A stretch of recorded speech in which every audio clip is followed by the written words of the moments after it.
don't know if I'm going to have anybody to sue, but Sarah Thompson. Oh, you should hear this girl. She's amazing. Great. Do you know who's playing guitar on it? Jody Frawley. She's like one of the premier female guitarists in New England. I could. Well, yeah, I work over at GBH these days. Oh, cool. So, but I kind of came into the Boston scene around '83. Did you play? So no, not at all. Right. Fan from everybody else. I don't know what it is. Oh, really? I love watching drums. A friend of mine just saw a video of me on YouTube, and he said, "Man, you're just like in this zone." And when I watch people like Neil Peart play, and just like any Carmine Appice, any of these like Dave Grohl when he was drumming with Nirvana, I mean it's a zone that you're just in, and you're not even really present to the present day time. It's very weird.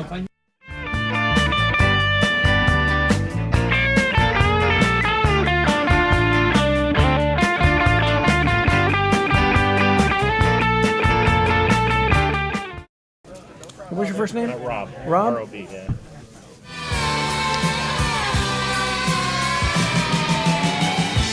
If I could fool myself, I'd be okay.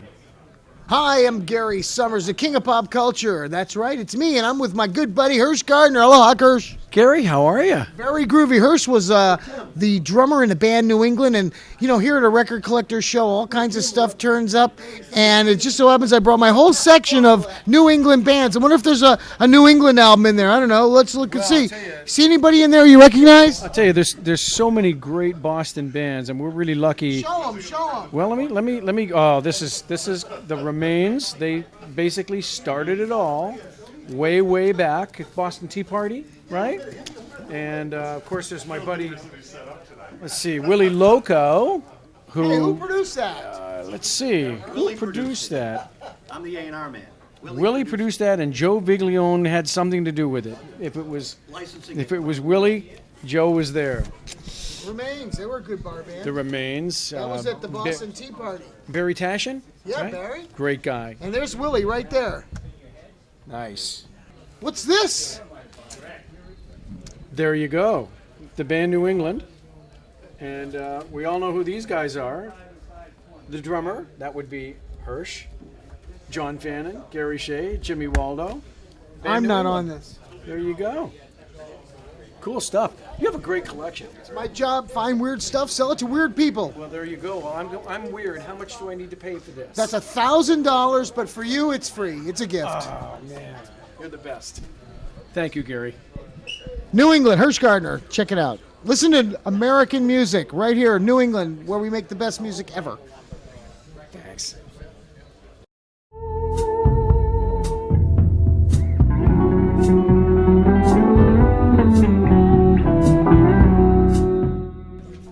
Hello, Hirsch. Welcome to the visual table here at the original New England Record and Compact Disc Expo. I call it the Record Expo. It's great to be here. I've been to a couple of these over the years, and they are so much fun.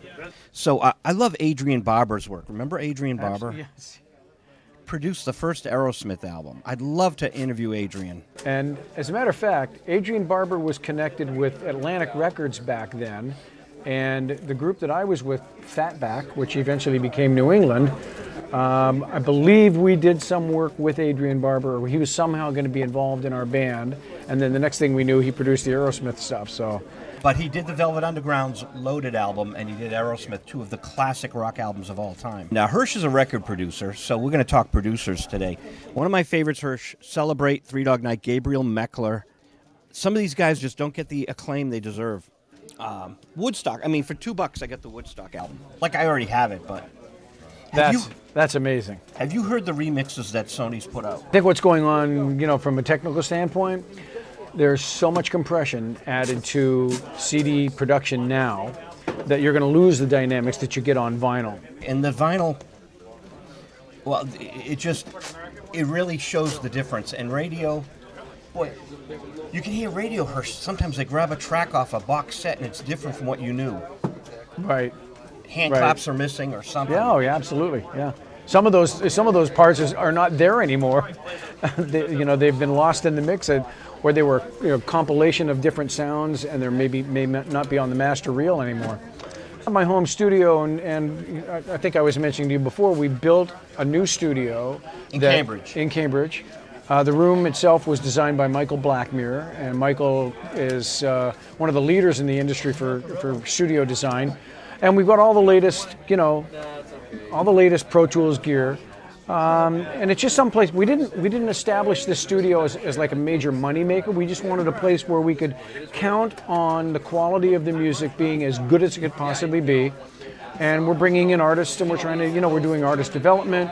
And I'm doing some solo things of my own, and I'm doing a lot of remixes for folks. I mean, there is something to be said about those old analog machines, and a lot of the producers that are out there now insist. Dave Grohl, his latest album, was all done on analog, and it was mixed in digital. Good for him. Yeah, absolutely, and the record sounds like it. Matter of fact, the group Unattached. Yes. An amazing local Boston band from years ago. Who wrote a song for Alice Cooper, if I recall. That's right. That's right. I found a DAT tape of a production that I did with them at Normandy Sound, which was one of these famous local analog recording studios. And I put the track up, and it blew me away as to how, we were talking about dynamics before, how dynamic that track was. It just sounds incredible. As Jimmy Miller would say, you could go down to Normandy with Phil Green's old socks coming out of the soundboard and still get a good... Yeah. Well, let's talk about Jimmy Miller. I mean, I would do sessions at Normandy, and I would maybe have the nighttime session, which would go from, 9 o'clock at night till 7 o'clock in the morning, and Jimmy would have the afternoon session, and he'd be hanging out at my session till 5 o'clock in the morning, and just, hey, Hirsch, I love the sound of that. Hey, why don't you add a tambourine? Jimmy was a legend, classy guy, and I'm honored to have known and met him, and miss him dearly. Oh yeah, I heard Wild Horses in the car, and I put it on my Facebook, and I just imagine Jimmy was with me again, driving around Boston, because there he is, the record he made. He was kind of like in the car with me again, and Liz Island wrote, "Boy, I miss those days." We were at part of something special, Hirsch, and I don't think people know that moment in time was maybe a lot better than we realized at the time. Oh yeah, now you look back at it and you say to yourself, "Oh my God!" I met and worked with Jimmy Miller. He produced the Rolling Stones with the greatest musicians in the world back then. It was pretty amazing. And let's talk about GB music.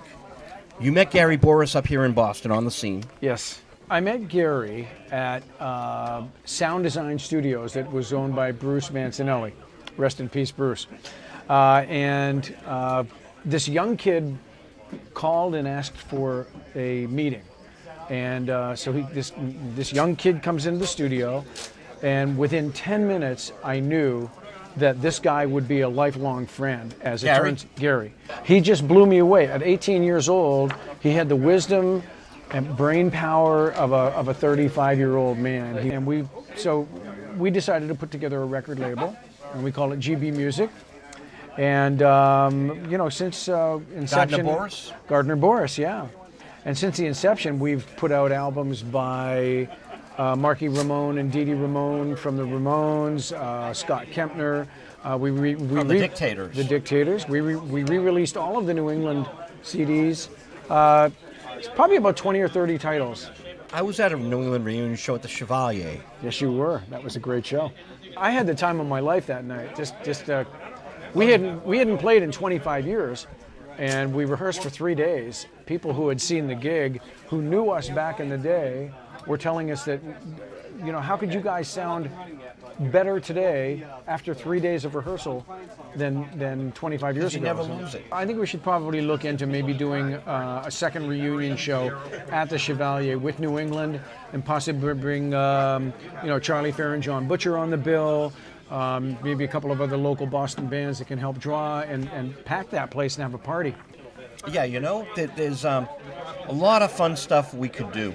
So when you play out with John Finn, and do you play congas? In Explorer Suite, we've got which is one of our songs, we've got a neat little section where the drums actually do like an eighth note ride, and so what we have is we have a tom-tom on the stage. For the most part, I'm singing lead in that song, And but when the drum part comes in, it gets really exciting. When I get over to that tom-tom and start bashing on it, of course, I probably play way too loud, but what can I say? I love playing loud drums, man. And Hirsch, I think it's important. I'm so happy you showed up because I like having celebrities here so that people can see it's more than just the vinyl, that the vinyl comes to life and talks to them. Yeah.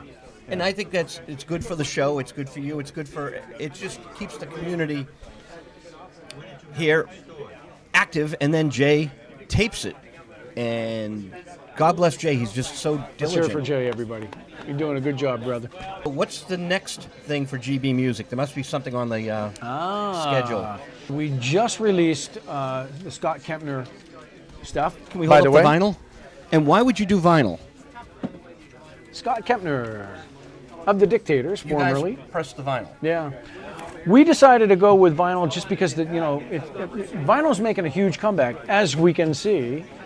So it's a great record. It sounds terrific, and one of the great things that I love doing, and we've been doing this with GB Music for a while, is we do a lot of re-releases. We'll take material that a band put out back in the '80s or early '90s. We'll get the masters, and I'll remaster it so that it sounds like a today CD.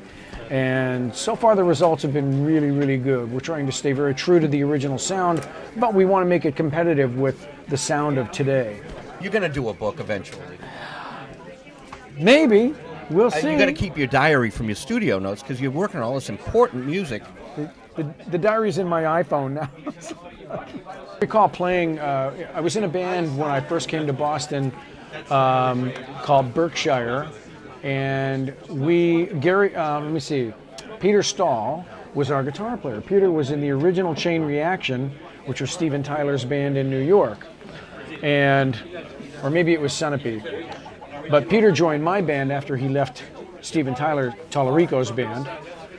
So we would open for these guys when they were playing local bars and local clubs and venues. I remember playing with them in Mendon at the Lakeview Ballroom. And the first time I saw Joey Kramer play drums, I just flipped out. Joey just killed me that night. And from that point forward, I said, hey, when I grow up, I want to play like Joey Kramer, even though I'm a little bit older than him. But he's an amazing drummer. It was great to play with him back then and try to steal all his tricks. These are incredible stories from back in the day. Yeah. Recorded at Intramedia Studios on Newbury Street, which the Cars eventually took over. Yeah, this album, Explorer Suite, was recorded at Intermedia with Mike Stone in Boston. And that was the one on Elektra. You were originally on Infinity. Yeah. So we decided, hey, let's record an album right here at home. Let's be homegrown. What's a studio that we can record at that our producer will approve? So we set up at Intermedia and we just rocked the joint. It was great. Now, was the late Bill Aucoin involved with the band? Absolutely, yeah. Bill was a dear friend, and he passed a year or two ago, and it was very sad. But he was my manager from '79 to '83. When he had Kiss. Yeah, he managed Kiss, Billy Idol, Billy Squire in New England.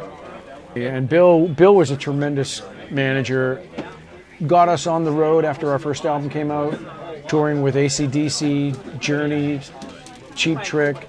And we toured constantly, did clubs, 2,500 seaters, 25,000 seaters, 80,000 seaters. We played the Pontiac Stadium. So, that's all about having a good manager and taking you to that level where you can get your music played for, tens of thousands of people.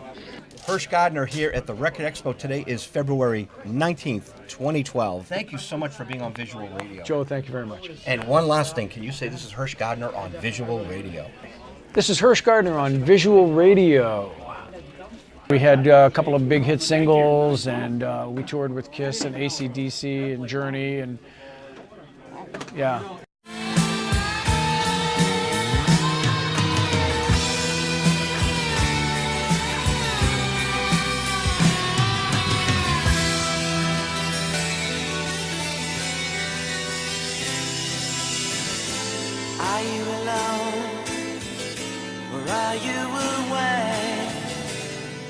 you by yourself, or did you decide to stay? Well, we were talking about Dimebag Darrell, and I was fortunate enough to meet him several years ago. They were playing, I think, in Lowell or Fitchburg, and he told me the story of his very first concert that he saw in Texas. He named the show. We were with AC/DC and Journey, and told me that we had such a great influence on him that he actually started playing guitar at that point. Dimebag was one of the greatest guitarists of all time. So it was great for me to hear that from somebody like him. Hi, I'm David Swicker, selling here at whatever this is called, the record show at Dedham, New England Record Expo or whatnot. And I've got one here.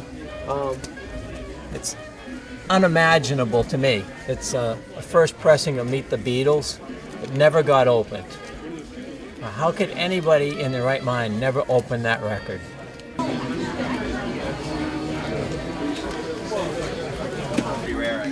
He's a rock and roll guy, my husband.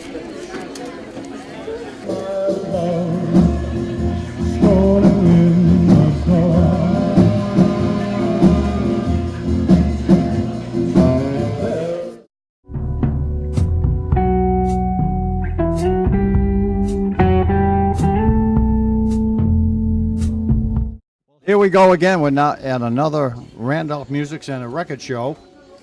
I'm Ed Bowen. John Stranges. You've worked with just about everybody in this business at one point in time, because we were talking about a show that you did in New York a year or two ago that was like 30 acts in the show, a 2-day deal.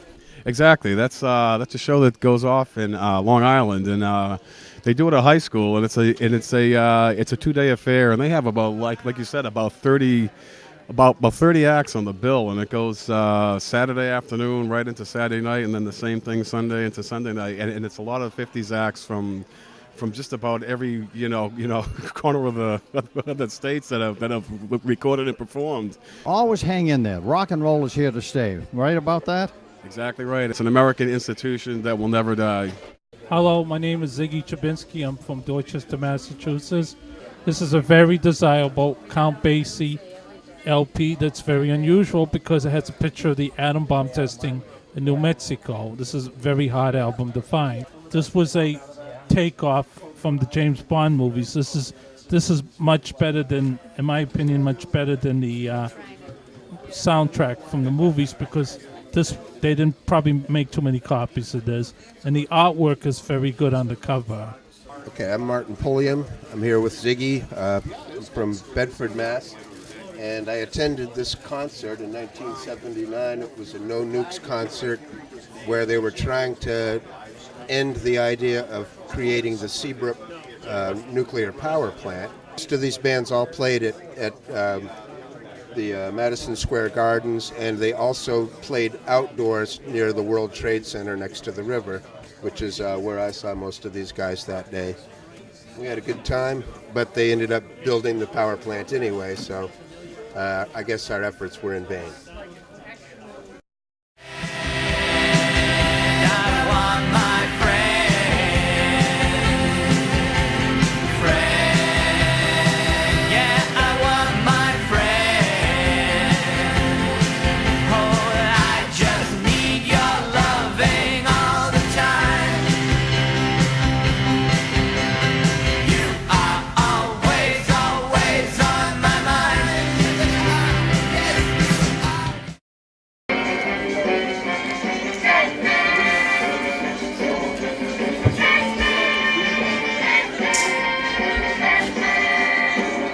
Welcome to the longest running show in the United States.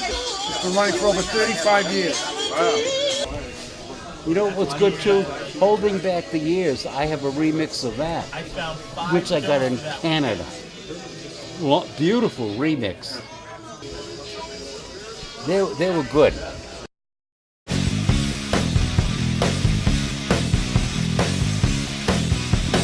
Remember the day you ran around me, didn't have to speak, just feeling my crush.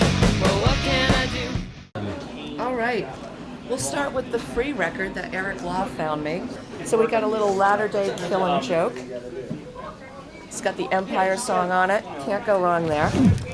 And then I don't even like Elvis, but it's got my two favorite songs, Roustabout and Little Egypt. We needed a little Fight the Power by the Isley Brothers. Got that. We have a Best of the OJs. I'm expanding my horizons. So for the love of money, $2. Super deal.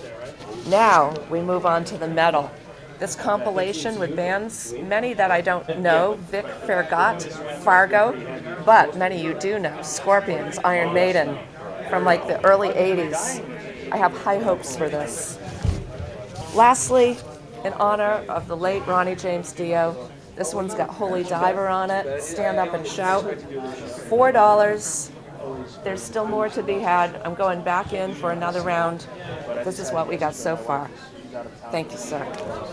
Man with a worried mind, one in front of me and nothing behind. There's a woman on my lap, she drinking champagne. White skin, got assassin's eyes, looking up into the sapphire tinted skies. Well dressed, waiting on the last train. Steppenwolf, named after the theater, I suppose. So this record has Mars Bonfire in the band. He, of course, left, but he wrote Born to Be Wild and a bunch of other songs for the band. Did he go off to do something else? I haven't heard of him. Yeah, Mars Bonfire? Yeah, I guess I just don't get out. The original Steppenwolf and the original Three Dog Night were produced by Gabriel Meckler, who produced Etta James, Janis Joplin's Cosmic Blues, and he had the hits Born to Be Wild and Magic Carpet Ride.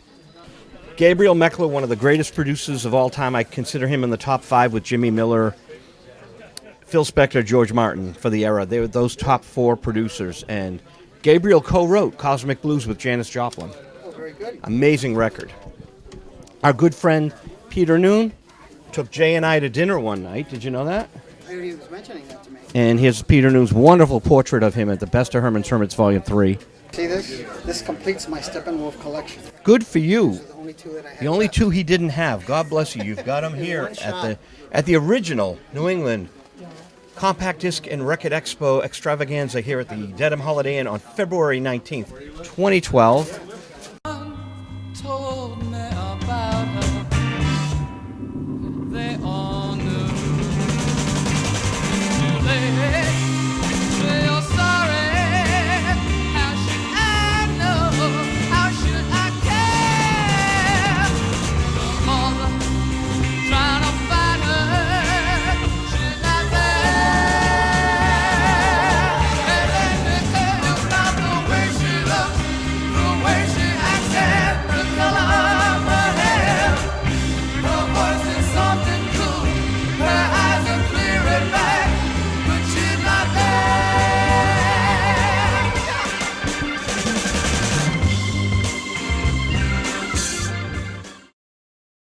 This is a cover of a Film Facts magazine, premiere issue #1. Jane Mansfield is seen laying in the pool along with all her hot water bottles. Her eyes are clear and black, but she's not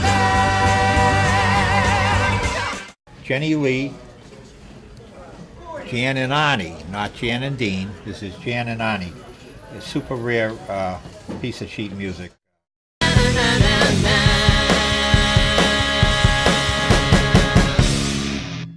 All right, we're back again to the New England Record and CD Collectors Convention. You know, security isn't as good as it used to be. It's getting rather lax because look who showed up, Multi from the Barbarians. Thank you. Thank you very much. That was a compliment, Multi. Yeah, they'll get me out of here in a few minutes.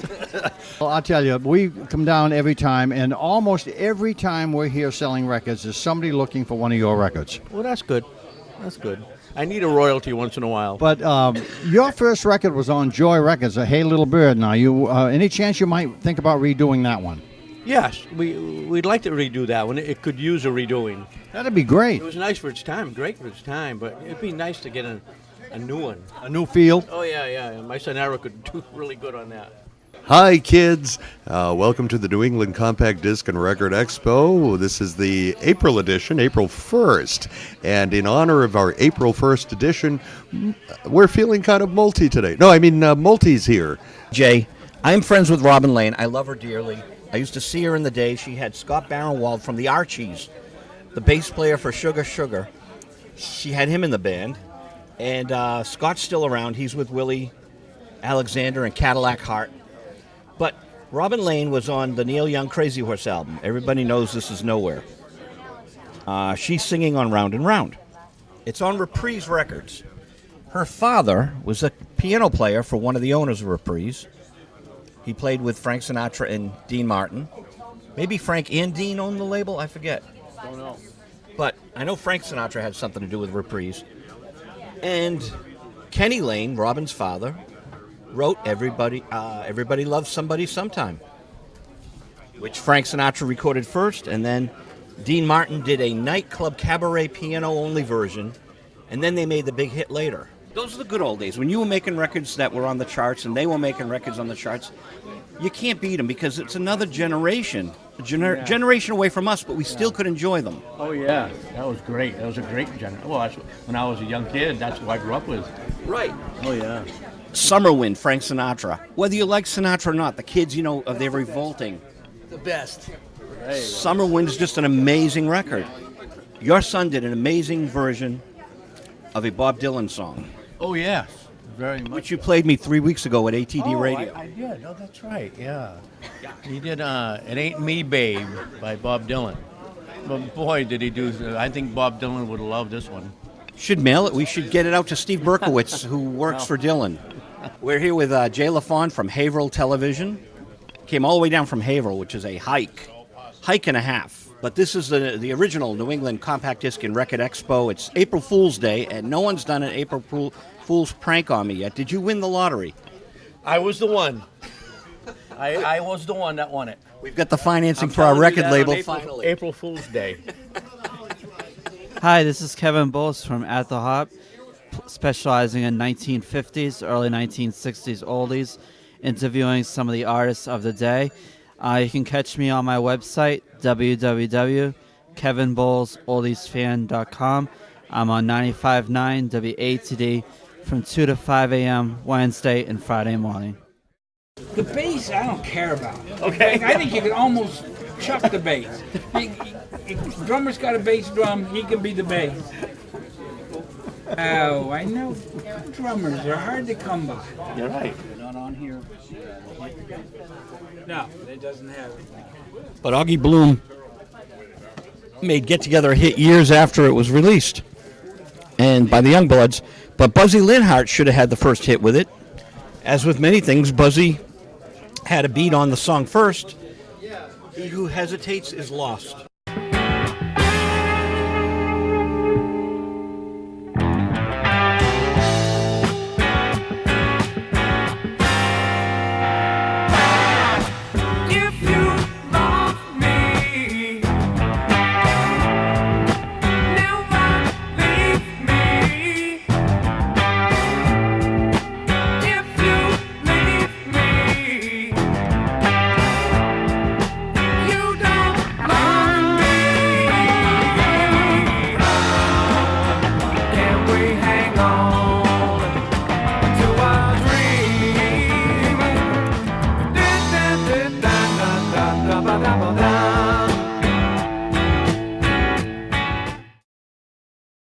Hi, this is Mick Lawless, playing in the band Loose Salute, which is a Michael Nesmith tribute, and the songs of the Monkees. So, it was quite a shock when David died, and we're out there to try to keep the music alive and keep it strong, keep it loud, and do it proud. Aloha, kids. It's me, the king of pop culture, Gary Summers, talking to you right here on the TV. And I'm here today at the Record Collector Show in Dedham, just entertaining the kids and signing autographs. Maybe I'll see you somewhere out there on the TV. Maybe you'll listen to me on the radio, or maybe I'll see you in person at some show Joe drags me to. See you soon.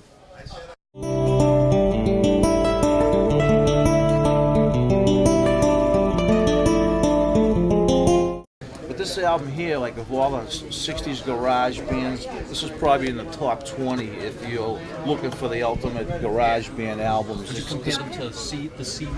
I think they're better. Seeds is more psychedelic. This is more garage.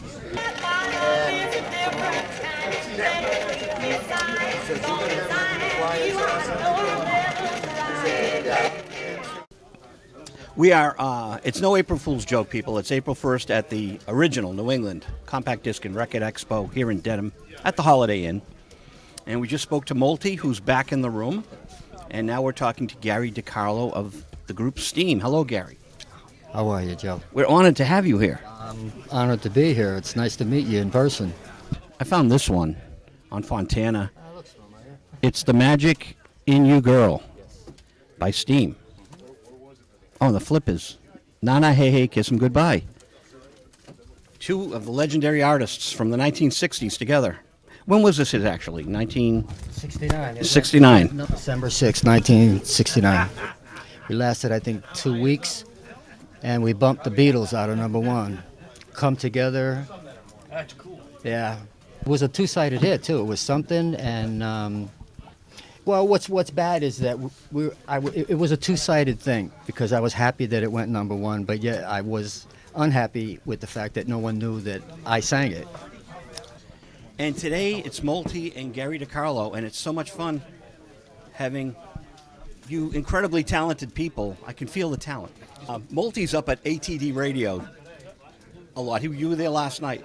He was there last night? No, I was there. Yeah, I was there last night. How long you been going to the station? 28 years. You have been? Yeah. I met Ed and George 28 years ago. They put me on that TV show first. And then I kept going to the station all the time and involved with them a lot and became good friends. And Ed Perry, the owner, him and I are good friends too, and they're just fabulous down there. He's telling me about him singing on that song. There's a story behind it. What is it? Absolutely. I had cut 4 sides with Paul Lecker. When I cut the 4 sides, they felt that they were A sides, so we needed a B side. My A side at the time was supposed to be Working on a Groovy Thing. Now the fellow that brought that to me, his name was Irwin Schuster, and he was from Screen Gems. He went back and told the Fifth Dimension that if they were going to pull something off their album, they better do it quickly, because he heard the record and he felt it was a decent record. So he went back, he told them, they put theirs out, beat me by a week. So that was dead in the water. So now we still needed a B-side, so I went with Sweet Lauralee, which was written by Larry Weiss, Rhinestone Cowboy. Oh, yeah. Yeah, so I didn't want to lead with a ballad, but, so be it. So anyway, Nana, we needed a B-side. We went into the studio that night. The chant was born in the studio that night. It was not part of the song. That was written before it was a blues shuffle. And then that was added to it that night. It was one of the tracks of the 4 sides I had cut, a thing by Neil Sedaka called Sugar Sugar. And it was a studio drummer from New York City, Jimmy Johnson. And then everything was added to it. There's no bass on the record, there's no guitar on the record, it's just all piano, organ overdubs, vibes, and then I played percussion on a board. We put cloth around the sticks. Yeah, so that's what gave it that little bit of rum. So now, when the record is done, we went in about 7 o'clock that night, and by 5 in the morning it was complete, mixed, everything, ready to go. So Paul says to me, you can have both of them, because he said that the record company said to him, this is not a B-side. We think it's an A-side. So now he said, we're going to split it, and we're going to go A-side, and whichever one hits, you could be both, because they're both your records. Well, when the time came, there was no group. He said to me, I'll get you a group. But he didn't get me a group, and he also told me to stay away from all the people in my area. In other words, sever your ties with them because you're going forward, in other words. You know what I'm saying? Yeah. Like there was something wrong with these people or something. Right. But the records both start to happen, and this one took off. Mine got to play, but it was supposed to go on LS in Chicago, and it didn't get that. So Sweet Lauralee kind of went the way of the dinosaur, and this just kept going. And when I went out and did my performances, I was told not to say to anyone that I was the singer. So I mean, what are you going to do? I mean, but don't forget, I knew Paul from when we were kids. Yeah. It goes all the way back to when I was like Yeah. 14 years old. Yeah. And the record company, the guy Bob Reno was vice president, and he's telling me, don't say anything. So, you know what I mean? He's Paul was my manager, my producer, and my publisher. So I mean, it's like going to a doctor, for example. If you don't believe your doctor, how are you going to get fixed? Yeah, right. So, I mean, you put your confidence in them, right? That's the way I was with him. Yeah. I felt that he was going to watch my back because he was my friend. Right. And also the fact that he was definitely mentally into the business end of the business, and he knew more about it. So I figured, Yeah. I'm covered. Yeah, right. Yeah. Well, it didn't happen that way. And again, 43 years later, Paul passed away not too long ago, but 43 years later, they had all that time to correct it. On the back of the album, they got a picture of me. It makes it seem as if Gary DiCarlo and Garrett Scott are two different people. I sang under the name of Garrett Scott, and I wrote under the name of Gary DiCarlo, but I am both people. Right. I still, to this day, am signed to AFTRA under that name, Garrett Scott. You know what I mean? So what happens with the royalties? Well, I got paid up until I think 1974. I got like 1 point as an artist, but after that it dried up, nothing. Yeah, right, yeah. And I still get paid as a writer, thank God. Yeah, right. So I mean that's what kept me going. Well, at least they didn't throw you out the completely out the window. Yeah, absolutely. That's good. Yeah. He said, and when it was originally done, it was meant to be a throwaway. Now, if that was the case, then why give me didn't that. I'd like to throw it away at number one. Yeah, but wait a minute. If it was supposed to be a throwaway, then why couldn't it stay as a B-side for Sweet Lorelei if it was supposed to be a throwaway? Yeah. Somebody that, right. it doesn't register to me. Yeah, they're talking circles. Yeah. That's How many what I mean. times does things like this happen to people in the business? Yeah, Well, when I did the show, the PBS show in Pittsburgh, I met so many people, and everybody has a story. And it's sad to see these people work so many years and you know what I mean, and get taken over the coals because there's so many sharks in the business. Oh, yeah. Multi, I thought he was lip syncing on PBS. I watched it. Tortelli watched it. Yeah. I thought you were lip syncing to the hit. It sounded so accurate. Yeah, thank you. The Tammy Show, do you hear that it's playing at different places on PBS? Oh, I haven't heard anything in a while. Yeah.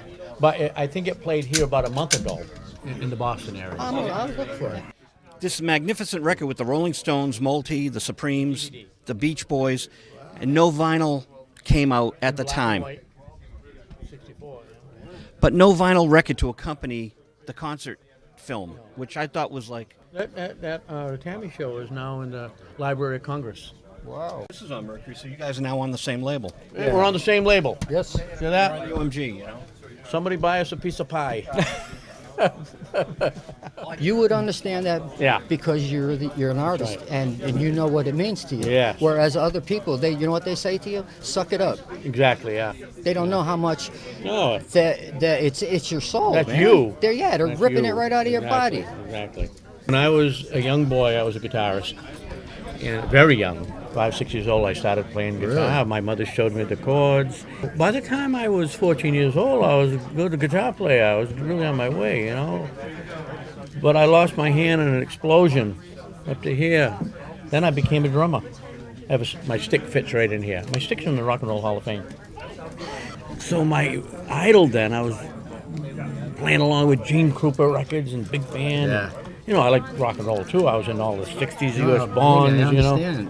And then I went to New York. To make a long story short, I met Gene Krupa. He was playing in the Metropole in Times Square. My idol. I was 17.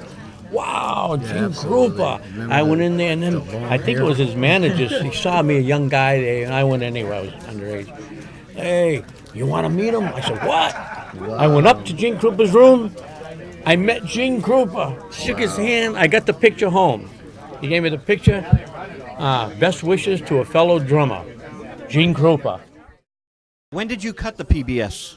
And where? It was in Pittsburgh, and it was at the Benedum Theater, and it was done by T.J. Lubinsky and Henry DeLuca.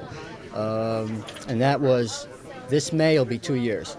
I love the Ronettes and Ronnie Spector. Yeah, absolutely. Oh, She was there. She was there that night, and the few people that were there. Mitch Ryder was there. Oh yeah. Yeah, Mitch Ryder. The Miracles. the Starship.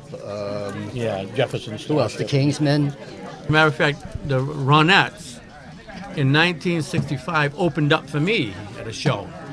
No kidding. And we're on the way to the show, and I said, "Who's going to open up for us today?" They said, "The Ronettes." I said, "Oh, what? They got 4 million hits. We only got a couple hits." And they told us, "Your hits are on the charts now. What are you going to do?" Stay with me. So when I saw Ronnie at the show, I said, "I can't open up. You can't open up for me." He said, "Multi, it's the way the business is." He said, "You know." So of course, when she went on, I just melted. Did you meet James Brown at the Tammy show? Yeah, I spent a lot of time with James Brown and everybody else in the Tammy show. Yeah. You hung out with Dennis Wilson in a car. Was there some kind of? We had fun, and he had a brand new Corvette, okay? And they were from California anyway. So him and I would ride around in his Corvette, and I would be scared. Gary does the Charles Rosnay events. And I told you the hook was the fact that we had bumped the Beatles out of #1. And, that's where I met Charles, and so far we've been in touch, and I like Charles. He's a nice guy. Boy, you guys have made memories for people. His song is now chanting in England. They chant it in the soccer stadiums, is it? Yeah, wow. Yeah, it was used for, it was on all the Jock Rock albums because they said it was one of the top 5 all-time sports songs. But it was used for soccer in Mexico, in Sweden, like you said, in England, soccer. Then you have football, you got baseball, hockey. It blew my mind because it was very big in Canada also. So, you know what I mean? When you see it at the end of the game, or when someone got kicked out of the game or whatever, same concept as the baseball thing. You know, when the organ player picked it up and started playing it, and it just caught on. Thank God it did, because at that point, all the royalty situation had dried up. They gave her a gold record for that too. No. Yeah. So the keyboard player at Kaminsky Park started playing your song. She, I guess there was a lull in the game, and the sheet music was on her organ, and she picked it up and she put it down. She just started to play it, and then people in the crowd just started picking it up and singing it. So she knew, and then she just did it on a regular basis.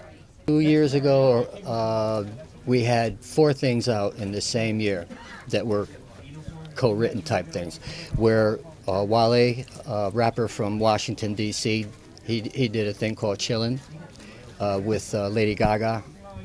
And then we had, let's see, what else did we have? So they're doing the riff? Yeah, they're doing a hook. They insert the hook. What's her name now? The girl, Christina DeBarge from the DeBarge family. You know, they had a lot of R&B hits. She put a thing out called Goodbye. She used the hook in that. And then we had Jay-Z did a thing called Death of an Auto-Tune, and he used it in that. And I'll tell you, man, he's got a big fan base. Thank God for him, I'll tell you. That's amazing. Yeah, it's amazing, yeah. Like you said, it brought us into another market. And what's great about it is, depending on the event, like if they don't use Nana itself, the chant, they use their chant, but it's still our chant. We thank you. Yes. God bless you and good night. Yes, absolutely. Thank you, Joe. Thank you. Thank you. Thank you. Thank you. Thank you. Nice to meet you. You too. We're glad to have everybody come down here and have a good time. Okay, that's it. We'll forward to seeing you next time. I'm Barry Glevsky, here with Multi. Hello. Hello. Hello.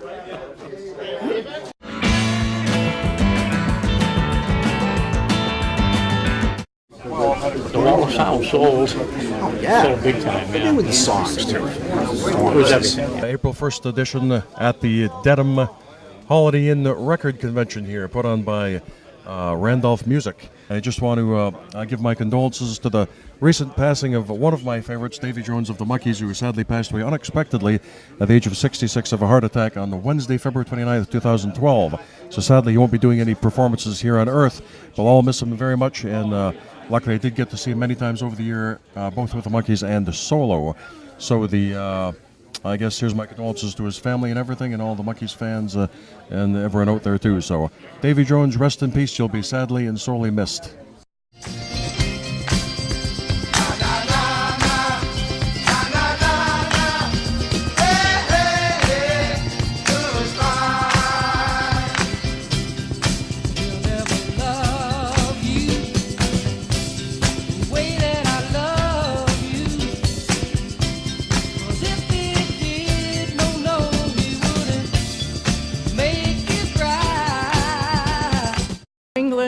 record show, New England Compact. compact disc and record show. So we have all types of records, all kinds of recordings, and there's something here for everyone. Here's Bobby Hebb on KJR. Sunny. Yesterday my life was filled with rain. I'm basically looking for Petula Clark albums. So she was one of my favorites. Hello once again, ladies and gentlemen. This is going to be the final announcement for the day, unless someone desperately needs to hear my voice again. I want to thank you for attending the New England Compact Disc and Record Expo, sponsored by the Randolph Music Center, and remind you that the next edition of the Expo is going to be held on May 20th here at the Holiday Inn in Dedham from 10 a.m. to 4 p.m. And that's my friend Bert. Wave, Bert. So Paul Rothschild did a Bonnie Raitt album. I did not know that. Paul Rothschild is the Doors producer. Oh, okay. Janis Joplin's Pearl. Oh, I talked to Patti LaBelle's old lawyer this week, Alan Arrow. Hello, Alan.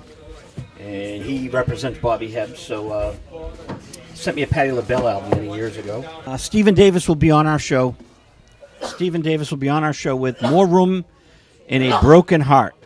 The True Adventures of Carly Simon by Stephen Davis, who lives right out here in Milton. And he's got a zillion books. Aerosmith, Walk This Way, Jim Morrison, and many more. So that's it. April Fool's Day. Have a nice day. Joe V on Visual Radio. Thank you, Jay LaFawn. Thank you to Matt Belfiore and to Cable Haverhill. And thank you, Mike, and this wonderful record store. We call them the $2 store.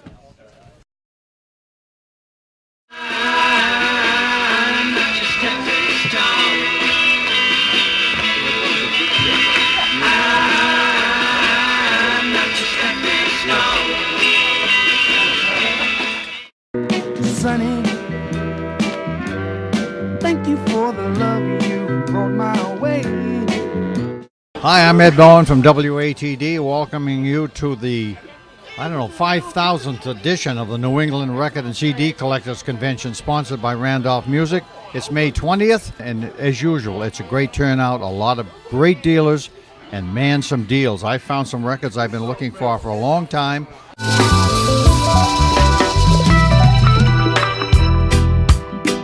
I'm Peter Scheinfeld, and I'm one of the dealers here. And I first dealt with the fellow who ran these wonderful shows, Bert. When he was running his shows at the old Dorothy Quincy Suite in downtown Boston. And the fellow standing right to your immediate right is a fellow who succeeded me when I used to be a DJ on WMBR, and he is now a DJ on WMBR. And so it's lots and lots of good old time type yakking, But Sparkletone's Little Turtle, that's the one I was looking for. It's the one I don't have, Good. No, Glad somebody was looking for that. So Alan's he's got a good batch of records here.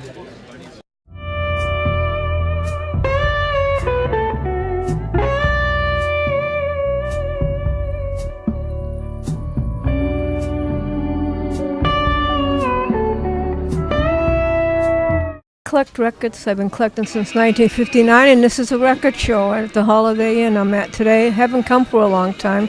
I used to be the searcher for Bert, go look for records. I like music. Music's my favorite thing. I bought some Ashford and Simpsons. I'm going to send this to Bobby Hebb's daughter, because Ashford and Simpson sang on Sunny with Bobby Hebb. And we got Stay Free, Ashford and Simpson. They were prolific before Nick left this mortal coil. Yasko Kubota was just on Visual Radio on May 17th. She toured with the New Kids on the Block. She's not on this record. Reflections of a Legend, Glad Night and the Pips. It's a double record set, but there's only one record in there. We're at the original New England Compact Disc and Record Expo. It is May 20th. Sunday afternoon now. Very nice out there. It's a sunny day. We're here at the Varrow Van Records table, and we're going to have Boston rock and roll legends at the table. This is the Mo Tucker 45 I put out. And if Stephen Davis shows up, we'll talk to Stephen on camera. Lady Carolyn singing my song, Mo Tucker on the flip. Have a nice day.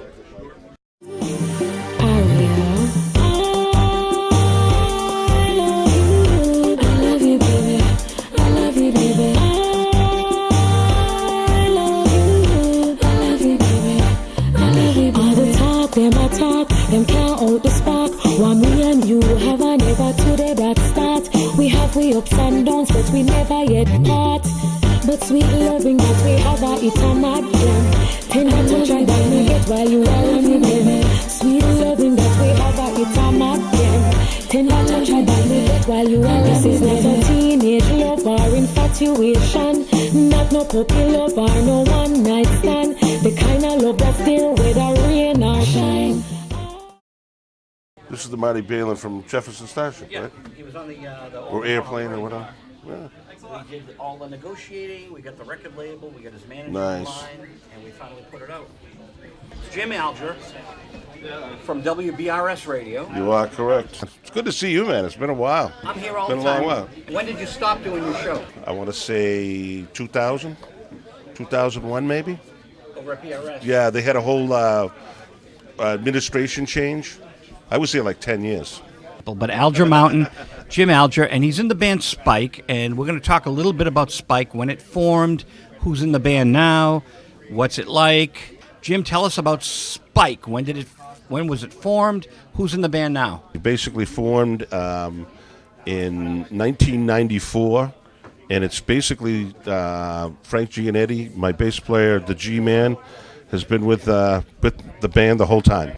You know, we have a new album coming out that we've been working on over the winter. I don't know when it's actually going to be out, but we'll miss some new songs. It'll be our 4th album. As our friend here, our dealer over here, told me, 27 years to put this out. It's from this album from 1985. So if it took me 27 years to put this out, why don't you put a single out before you put your album out? Maybe you should do the rational, logical thing instead of me putting the album out and then waiting 27 years for the single. Do you have a Slow Children EP? I don't know. You can have that. That's a classic Vera Levin record. Joe Fagan, Reverend Joe Fagan, who plays around still. You are always, always on my mind.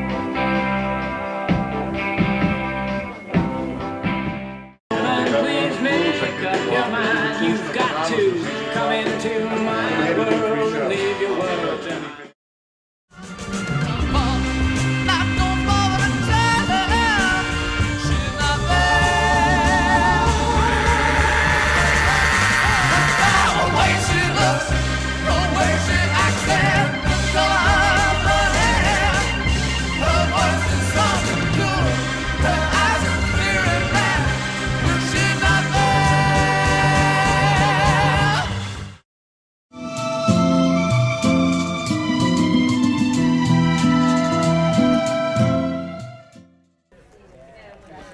This is a 12-inch vinyl, Johnny B. Good, $5. Is it better than Elton John's Johnny B. Good? Yeah. Oh, thank God. Yeah. And then I got a whole a Rolling Stones collector, and so I got a mono copy of Between the Buttons for $10. Is that a good deal? It's a good deal. Very good deal, because they're hard to find. Really? Now here's British Out of Our Heads. With the long version of? Going Home. I think. No, wait. See that? Yeah. 2120 South something? No, this is a little bit later. This is a different. This is a whole different album that came out only in England, and it's different from American Out of Our Heads, and this was $15. That's a deal. Good deal. Very hard to find, and in mono. Here's one that I haven't seen since 1965. I've never seen it. Never seen that. I have seen it when the record was for sale in the Sears Roebuck on Shelton Avenue in Philadelphia. It is worth 20, isn't it? Now here's I paid $60 for this, down at the other end of the hall, and then that gentleman over there had it for $15. Yikes! But Joe, I didn't really feel I could go back to the $60 seller and say, you know, look, I'm retarded. Can I have my money back? Because it's just not done. It's not cool. And so here's Time Is on My Side. This is from the 1982 tour. I may have this, but I bought it anyway for $4. And then that's a deal. Something I never saw, a single, 45 single of Sex Drive, which I got for $5. So I've spent about, let's see, I spent about $120 here. So I'm glad you were on the guest list. I'm glad I was on the guest list, yeah. Multi was here last time. He almost came today. He loves Gene Krupa, so I bought this for Multi. Oh, with the radio air check on it. He met Gene Krupa. He loves him. What's that? I paid C-Train. $1 for this. Peter Rowan, right? Yep. Which one is Peter Rowan? George Martin. Don't know, but George Martin produced it. Yeah, this is Peter Rowan, I think. Remember Earth Opera? John And Nagy. the Red Sox are winning. Remember that one? No, but John Nagy, Earth Opera. Oh, yeah, okay. And you know who the backing singers are on Sunny? Ashford and Simpson? And Melba Moore. No, no kidding. So I'm going to send this to Bobby's daughter. Nick Ashford died, right? Yeah. he died, yeah. And we lost Sylvia Robinson. But this is Cher doing Sunny. I love Cher. So for $1, Cher doing Sunny, you know? No, God, don't make me spend any more money, Joe.